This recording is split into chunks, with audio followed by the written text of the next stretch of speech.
ilustraciones de Jules, impresas, ¿no?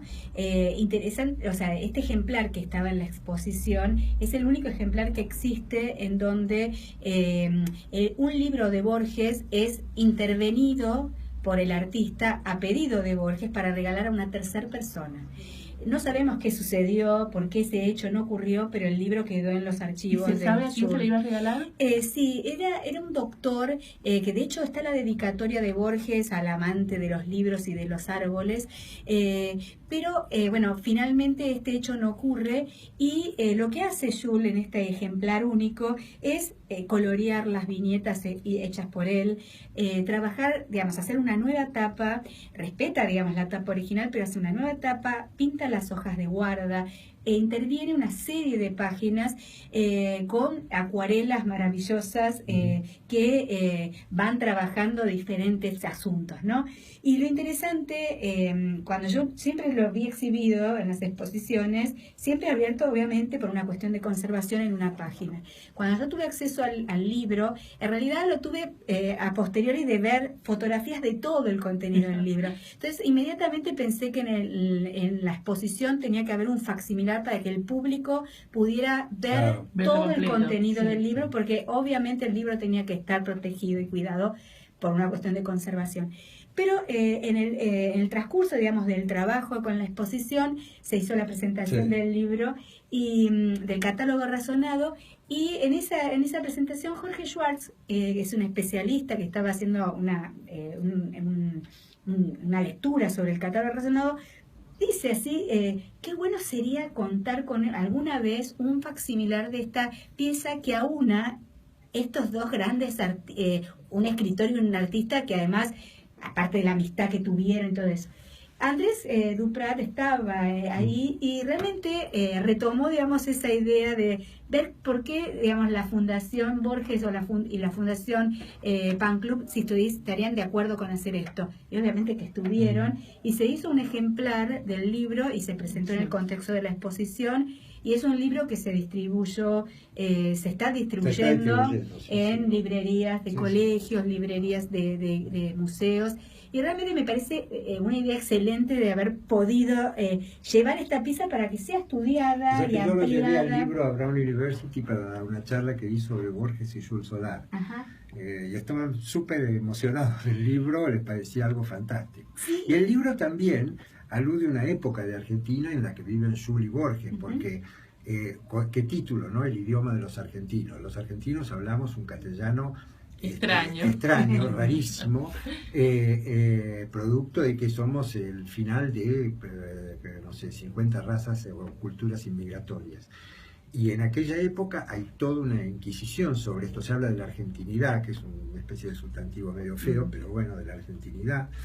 Hay un profundo y tremendo nacionalismo. El grupo que contiene a Borges y a Jules se llama Martín Fierro.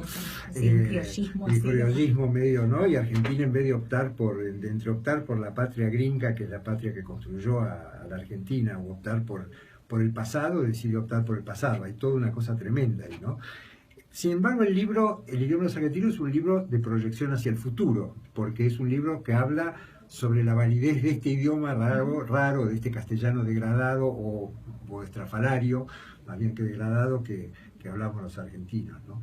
Así que es y también es una unión entre el lenguaje escrito y el lenguaje visual, exactamente, ¿no? Exactamente, y ahí por eso es interesante ese vínculo que se estableció entre Borges y él en los primeros 20, de mucha producción, y en la muestra se reflejaba ese hecho de mucha producción conjunta, ¿no? Los libros de Borges o las revistas dirigidas por él siendo ilustradas por Jules, claro, o el afiche para el lanzamiento de la segunda época de la revista, siendo realizado o encargada a Jules. Entonces a mí me parecía esa situación de lazos, inclusive en uno de los libros tempranos también de Borges, que no es el tamaño de mi esperanza, se me fue el nombre ahora, que mismo en el prólogo le medio acusa de las ideas que están desarrolladas en ese libro a Jules.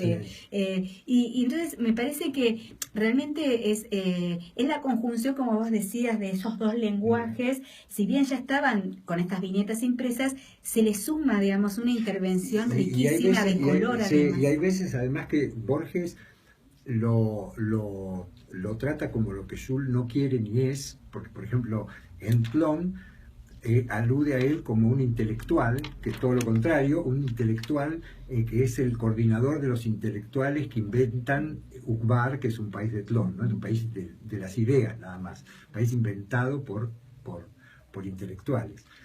No creado por un dios, sino inventado por los intelectuales. Y entonces ahí Jules es un intelectual.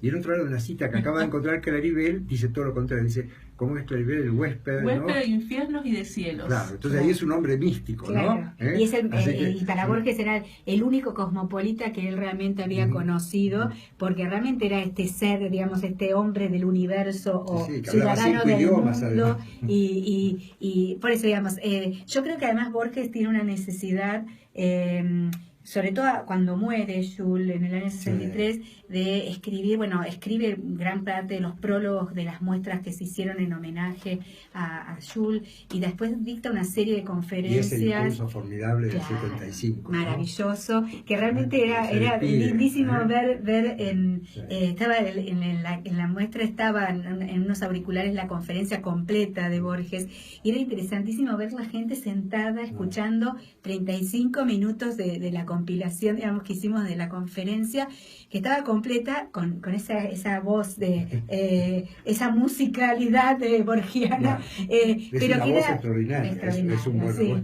Y por eso, bueno, era interesante, estaba mirando, digamos, los auriculares, uno podía sentarse y mirar las vistas de la exposición, y mucha gente, digamos, la idea era tener la posibilidad de transcurrir también a través de la muestra a partir de lo que Borges imaginaba, o por lo menos definía a ese y esa amigo. despedida emocionante que tiene, ¿no? Cuando dice que es muy raro llamar a un ciego para hablar sobre un pintor, claro, ¿no? sí, pero que dice que pero dice después que los cuadros de Jules lo están mirando, ¿no? Es una cosa muy impresionante. Sí.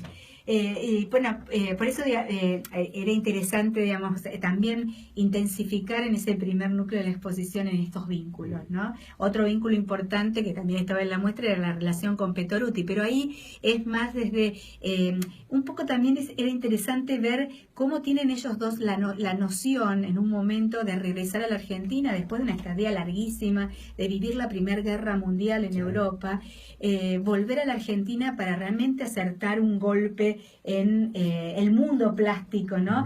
Con los lenguajes vanguardistas. Y ahí hay una contradicción, porque vos fíjate que es fantástico, porque Petoruti, Borges y Jules vuelven a Argentina con una visión completamente diferente del arte y la literatura, ¿no? Sin embargo, participan de un grupo que se llama Martín Fierro, que mira hacia atrás permanentemente, ¿no? Pero la participación después se desprenden ellos totalmente del grupo, ¿no? Sí, yo creo que en realidad fueron recepcionados en el ámbito de Martín Fierro porque era, digamos, como el movimiento más de vanguardia dentro del contexto local. Lo interesante es que en la correspondencia con el padre y con la madre, Jules permanentemente plantea esta situación de todo lo que estamos viendo de Sáez Pompié es académico, vamos a acertar, vamos a volver. Y ese texto, lo interesante es que Jules no, aparentemente iban a hacer la exposición de Bitcoin en el año 24, que fue tan escandaloso. Bueno, que fue un escándalo espantoso, porque la exposición de Bitcoin era todo lo que no querían, digamos, todo lo contrario de mirar hacia atrás, todo lo contrario de los gauchos, todo, absolutamente, ¿no? Claro. Era con un lenguaje tan nuevo, y entonces realmente fue un escándalo, y se suponía que la muestra iba a ser conjunta, Jules y Petoruti mostrando, finalmente no sucedió, pero lo interesante es ver la cantidad de textos que Jules escribe sobre Petoruti, y que le asigna, digamos, ese papel importante dentro de la escena de modificar, digamos, la escena local. ¿Te acordás que el nombre, Jules Solar, contá eso, lo eligen en Florencia? Sí. O sea... Estamos terminando, así que no sé si les va a dar tiempo a contar eso. No, bueno, el tema de la elección es este tema de luz solar, ¿no? Sí. Jugando con los apellidos de él, pero jugando también con esta instancia. Lo interesante es que Petoruti... Ese es con una charla con Petoruti. Exactamente. Que se dan cuenta que llamarse Oscar Agustín, Alejandro, Jules Solari para un pintor es muy complicado. Bueno, vamos a terminar con la historia del nombre de Jules Solar. Y bueno, y como una pregunta, Julio, si dentro de un año te vuelven a proponer otra exposición de su, ¿qué dirías? Que sí. Bueno, eso ha sido todo por hoy. Se termina Bellas Artes porque el programa dura 1 hora. A veces uno quisiera seguir más tiempo porque se va poniendo la conversación todavía mucho más interesante y nos vamos enterando de cosas que quizás no sabíamos hasta que pusieron Bellas Artes y se enteraron con nosotros. Así que hasta el martes que viene. Gracias, Cecilia, por muchas haber gracias estado a ustedes, con realmente nosotros. un El placer. martes y bueno, muchas gracias, Cecilia. Gracias. Muy interesante. Muchas gracias. Chao.